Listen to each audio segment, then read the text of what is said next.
I've just completed a 460 mile trip in my little TR7, and I had all this crap crammed in it. Synthesizers, amplifiers, clothes, a couple of keyboards that I built. I don't have the patent done yet, so I can't really talk about those. Amps, stands, all this was shoved in my little TR7, and as I'm getting ready to leave, my wife says, "Are you insane? The car was built in 1977, man. What makes you think it's going to make it?" This is probably the 5th time I've driven it this trip from southern Utah to Gilbert, Arizona. Total, according to the maps, is 460 miles.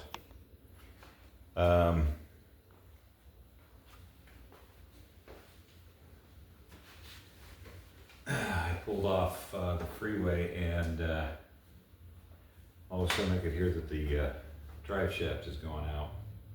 The CV, it's a CV joint on it. The good news is it really is a practical classic.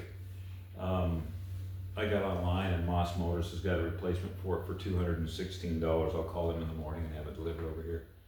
I don't know what freight will be, probably a little high because that's probably pretty heavy. Also, the Wedge Shop has it. They've got a race version that's a W joint, an upgrade, but I'm not ready for that right now. It's $700, and I'm just not ready to spend that kind of dough on it. What I have done to that car that has made it super reliable, I put over 20,000 miles on it. It's never left me stranded ever. Knock on wood.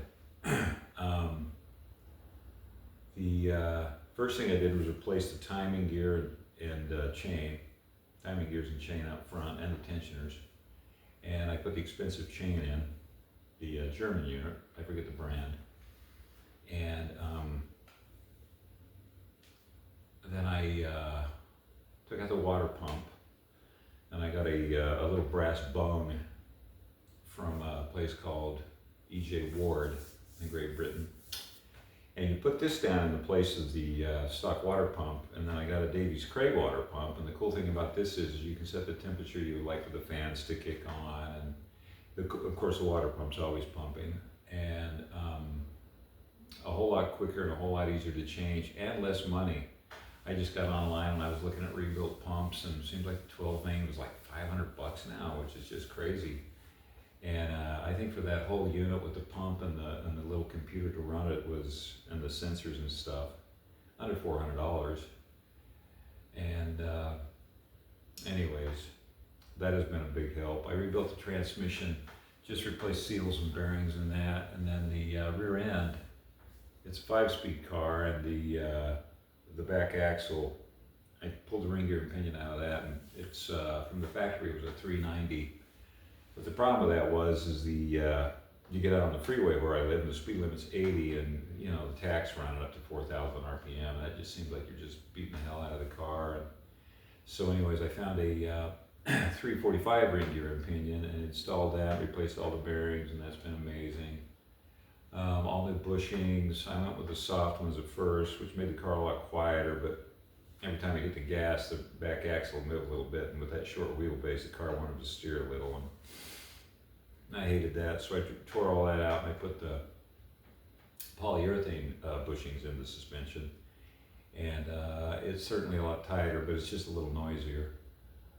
And then, let's see, Dynamat, I put Dynamat and Dynaliner in it, and so it keeps the heat down, keeps the noise down, and it's probably added, I don't know, 100 or so pounds. And my car's an AC car, and this will be the next thing that I do is the AC. But yeah, I put a new headliner in it, or new door cards, and new carpet kit. And I've got to get the foam for the seats. I've got the seat covers rather. I've got a matching kit, the blue plaid stuff. But I've got to get the foam.